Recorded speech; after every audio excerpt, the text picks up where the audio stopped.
¿Qué tal, jóvenes? Un gusto compartir de nuevo con ustedes.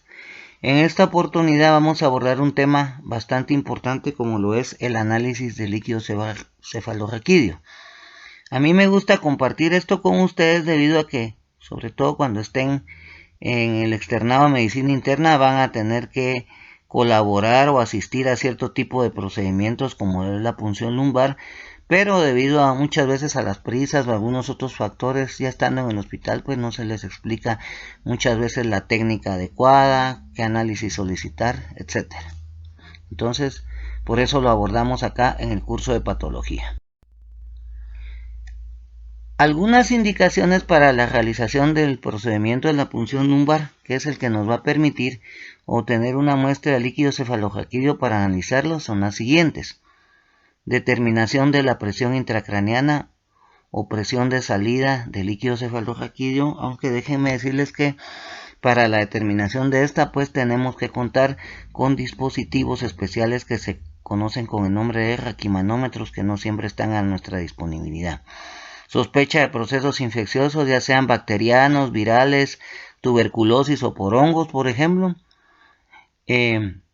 Hemorragias intracraneales. Anteriormente la punción lumbar se utilizaba para este fin. Hoy día, con el advenimiento de métodos diagnósticos por imágenes como la tomografía axial computarizada y la resonancia magnética nuclear, esto ha quedado en desuso. Sospecha de trastornos malignos, ya sea primarios o metastásicos, con la finalidad de obtener líquido cefalorraquídeo para realizar Papanicolau del mismo y establecer si existe o no presencia de células malignas. En casos que sospechemos desde el punto de vista clínico una inflamación estéril en el sistema nervioso central, lo que se conoce con el nombre de meningitis aséptica. ¿Por qué se llama así?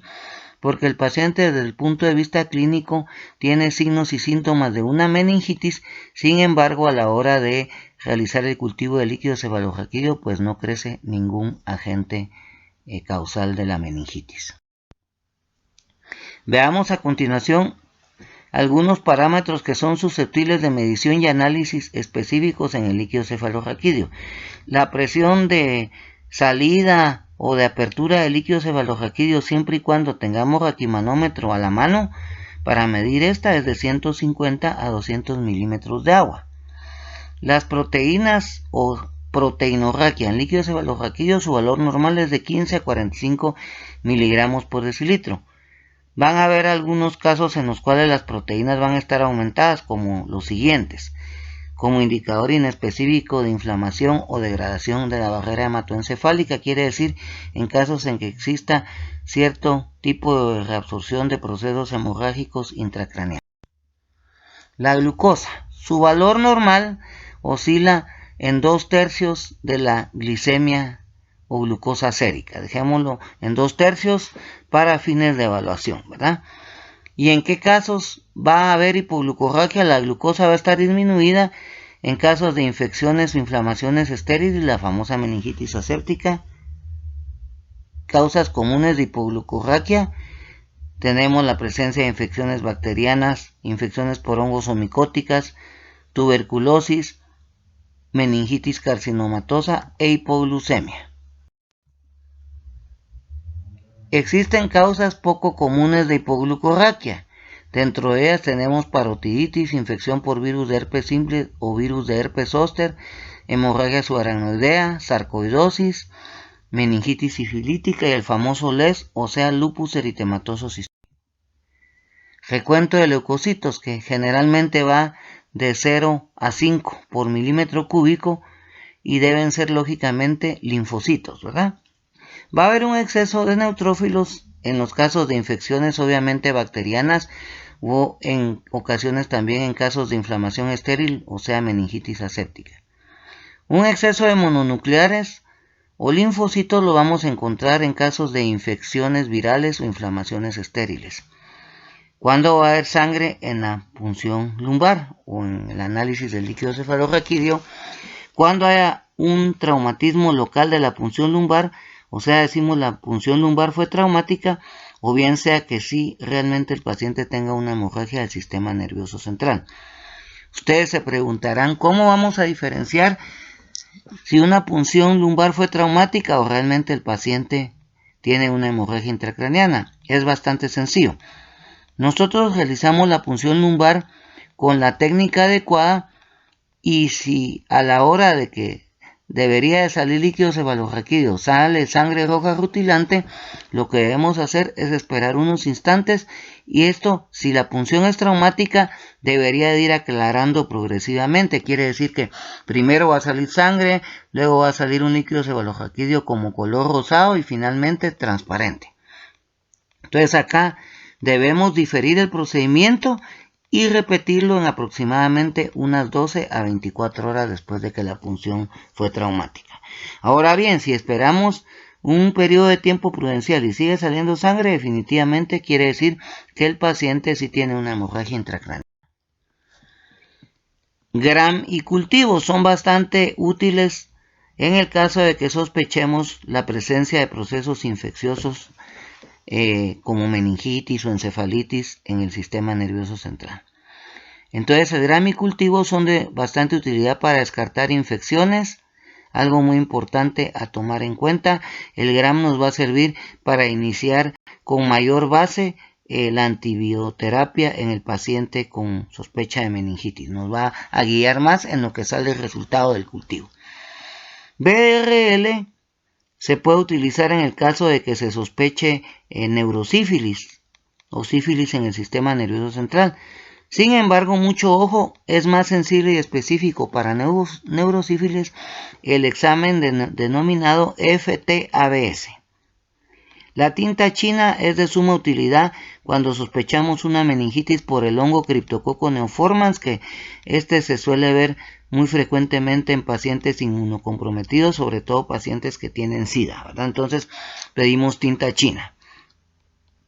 Otro tipo de exámenes que podríamos solicitar acá, si sospechamos, por ejemplo, neurocisticercosis, pues podríamos solicitar la determinación de anticuerpos contra el neurocisticerco, de lo cual vamos a hablar un poquito más adelante cuando analicemos este tema. También, en el caso de que sospechemos tuberculosis meningia, acá pues el BK o Sil-Nielsen pues muchas veces carece de utilidad, por lo cual, como ya lo mencionamos en alguna oportunidad, debemos de solicitar la determinación de la enzima adenosíndeaminasa o ADA en el líquido cefalorraquídeo. Examen citológico o el famoso Papa Nicolau, cuando lo solicitamos en casos en que se sospechen procesos de tipo neoplásico, ya sea primarios en sistema nervioso central o metastásico. Ahora bien, veamos cuáles son entonces las contraindicaciones para realizar una punción lumbar. Que haya un efecto de masa significativo, o sea que haya, por ejemplo, una hemorragia de gran tamaño o un tumor importante. Definitivamente los tumores de la fosa posterior nos prohíben realizar una punción lumbar. ¿Por qué? Porque si nosotros hacemos una punción lumbar teniendo el paciente un tumor de la fosa posterior, el paciente pues se va a herniar y va a fallecer inmediatamente. La presencia de una coagulopatía también. Tenemos que realizar tiempos de coagulación antes de realizar el procedimiento, algo muy importante a tomar en cuenta. Infecciones locales en la piel. Obviamente en la piel del área de la punción. ¿Por qué? Porque nosotros cuando hacemos una punción lumbar ingresamos directamente al espacio subaracnoideo. Por lo tanto, si hay una infección local en el área de punción, nosotros podríamos inocular los microorganismos causales de esa infección en piel hacia el sistema nervioso central. Complicaciones de la punción lumbar. Una de las más importantes es el famoso síndrome postpunción lumbar. Este es bastante frecuente. Desde el punto de vista clínico se caracteriza por la presencia de una cefalea de localización fronto-occipital que aumenta al elevar la cabeza y disminuye con el decúbito horizontal. Se va a acompañar muchas veces de náuseas y vómitos y generalmente dura de 48 a 72 horas. Esto se minimiza sugiriéndole al paciente que tras la punción lumbar guarde lo más que pueda reposo y se hidrate de manera adecuada. Otro tipo de complicación derivado de la realización de la punción lumbar es la presencia de un dolor de tipo radicular que va a ser causado por punción accidental muchas veces de la raíz. También puede aparecer al lesionar por succión de líquido cefalorraquídeo alguna raíz de la cola de caballo.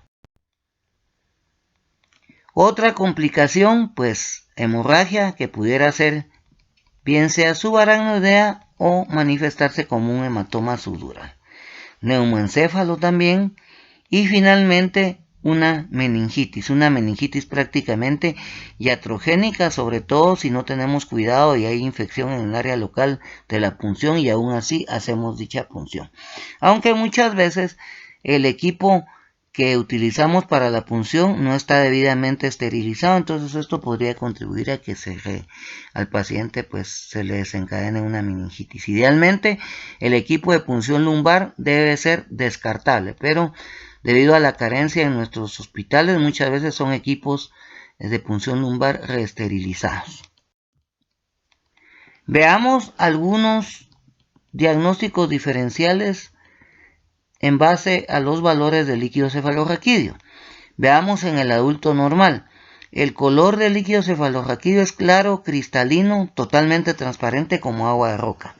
Las proteínas, ya habíamos dicho, oscilan de 15 a 45 miligramos por decilitro. La glucosa, acá aparece un valor numérico de 45 a 80 miligramos por decilitro.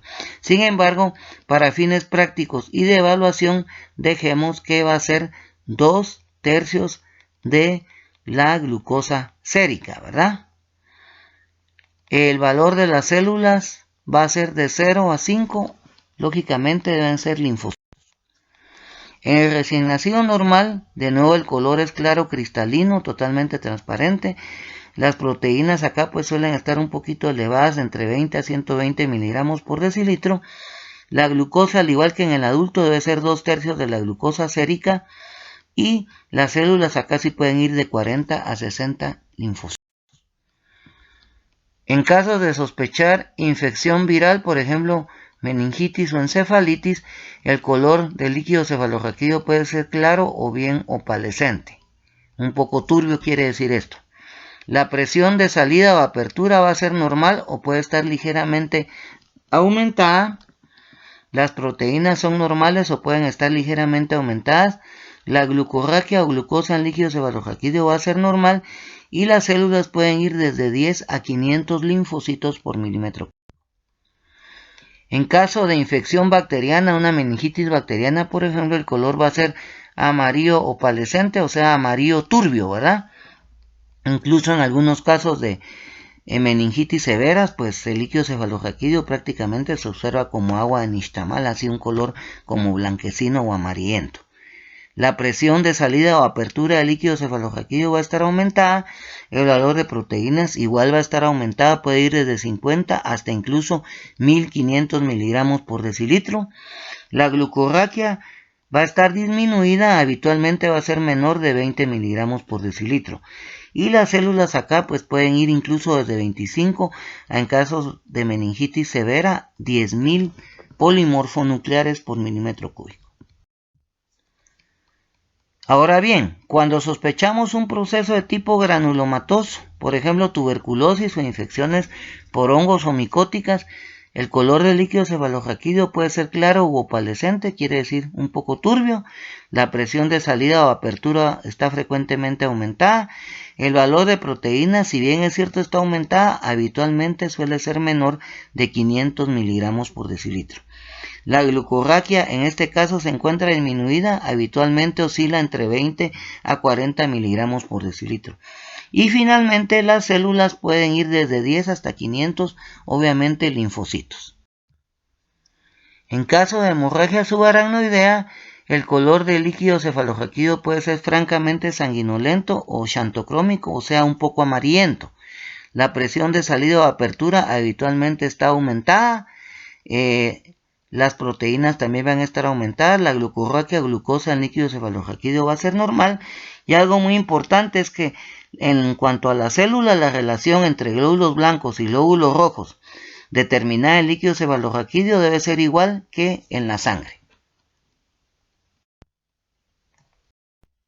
Ahora bien, acá vamos a recordar un poquito lo que son los sitios donde se produce y cómo circula el líquido cefalorraquídeo. Recordémonos un poquito que el líquido cefalorraquídeo se produce en lo que son los plexos coroideos y su circulación se verifica en los espacios subaracnoideos. El líquido cefalorraquídeo es reabsorbido en las vellosidades subaracnoideas y se produce en un volumen diario de aproximadamente 100 a 130 ml. Vamos a explicar un poquito acerca de la técnica de realización de la punción lumbar. Cuando el paciente pues está plenamente consciente, pues es bastante fácil realizar el procedimiento porque el paciente va a colaborar. Pero muchas veces el paciente, producto del proceso infeccioso que tiene en el cerebro, pues básicamente va a estar desorientado, irritable, entonces vamos a tenerle que administrar un poquito ya sea de diazepam o midazolam para que esté un poco sedado y pueda realizarse fácilmente la punción. Generalmente colocamos al paciente en decúbito lateral izquierdo y le pedimos que flexione lo más que pueda las rodillas y que las lleve hacia lo que es el tórax. O sea, el paciente debe estar totalmente arqueado, ¿verdad? Entonces, ¿qué vamos a hacer nosotros? ¿Dónde realizamos la punción lumbar? Trazamos una línea imaginaria entre las crestas ilíacas y el espacio intervertebral por el cual pasa la línea. Ahí es donde debemos de realizar la punción lumbar. Generalmente es el espacio localizado entre la tercera y cuarta vértebras lumbares. Entonces, ¿qué hacemos nosotros? Que colocamos adecuadamente a nuestro paciente. Muchas veces, sobre todo cuando están un poco desorientados, irritables, el médico externo o el interno pues debe ayudar al residente a flexionar adecuadamente al paciente para que el área de la punción esté debidamente expuesta. Ya habiendo determinado dónde vamos a realizar la punción, entonces ya con guantes puestos nosotros, ya habiendo destapado nuestro equipo de punción lumbar, hacemos la asepsia y antisepsia de manera adecuada. Generalmente va a ser con metafen o con mertiolate. La vamos a hacer del centro de donde vamos a puncionar hacia la periferia, de manera en espiral, adecuadamente. Luego de que hacemos la asepsia y antisepsia, colocamos un campito hendido estéril que trae el equipo de punción lumbar, lo cual nos va a permitir aislar el resto de la piel del área de donde vamos a puncionar para que exista lo mínimo de contaminación que pudiera haber, ¿verdad? Idealmente no va a haber nada de contaminación.